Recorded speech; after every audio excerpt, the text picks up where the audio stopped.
Today my topic is the use of Castroviejo Caliper to measure the static two-point discrimination. Now, two-point discrimination test was first described by Weber in 1834. Static two-point discrimination is the minimum perceived distance between the tips of the device that the patient can differentiate as two distant points. The stimuli generated by it are sensed by the slow adapting Merkel cells.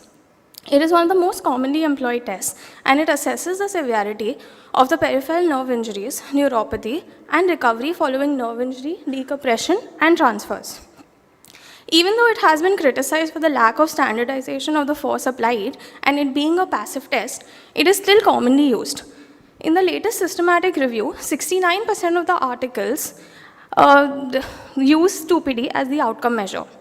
Now, static 2PD is correlated with the patient's ability to perform the test requiring precision sensory grips. In the Haggett scale, two-point discrimination differentiates between the S2 and S3 grade. Various devices have been used to assess the 2PD, from the ordinary paper clips to that of the computer-controlled two-point discriminator. The standard instrument for 2PD has been the Dillon's disc discriminator. There have been certain limitations with the disc discriminator, that it is not easily available, it is expensive, and it cannot read distances between 15 to 20 mm. To overcome the limitations of the DD, we propose the use of the Castroviejo Caliper. It is an easily adjustable fine-tip device with scales attached to it, and the tips are fine but not sharp, and the scales directly gives the distance between the two tips. It is a compact device, and it is easily available in majority of the plastic surgery departments. It's also used in ophthalmic, neurosurgery, and cleft lip procedures to measure the lengths, depths, and other dimensions of the small anatomical structures. It is a single device that costs between 1,000 to 2,000 INR. To prove its usefulness, we undertook a study to assess the reliability of the caliper to measure the 2PD in 200 healthy volunteers.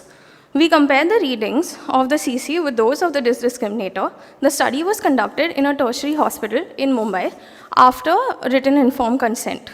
The inclusion criteria were that of healthy participants between 18 to 60. The exclusion criteria were any history of the hand injuries, prior hand fractures, or neuropathy patients.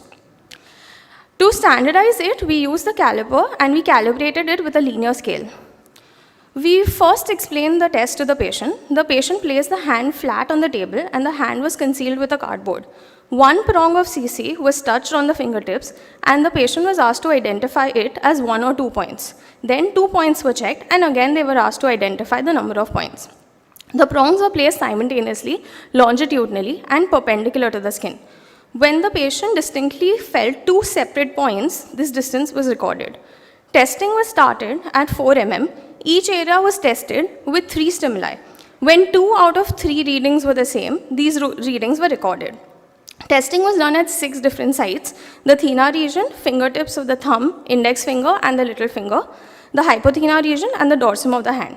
For fingertips, we tested the radial side and the ulnar side separately. If the participant was unable to differentiate 2 points at 4 mm, the distance was increased to 5 mm, and so on. These steps were then repeated with the disc discriminator. To remove any intra-observer bias, we repeated the test the next day. So our results, we had a higher female gender ratio with an observed majority of the right hand dominance with a mean age of 33 years. We analyzed the data statistically by employing the Bland-Altman analysis. This analysis demonstrated minimal bias at the fingertips. Now, the correlation coefficient suggests that CC measurements are linearly related to that of the DD. These are some of the charts that suggest the most measurements are agreeing closely. Hence, the statistical analysis suggests that the readings of the Castroviejo and the disc discriminator are comparable. However, we notice limitations in our device, like discomfort or manual adjustment of the scale for each reading and the weight of the instrument. In conclusion, the Castroviejo Caliper is a safe and reliable device as a disc discriminator to measure the 2-point discrimination. Results are reproducible and the device is scalable. It is easily available, cost effective, and the readings of both the devices are comparable. Thank you.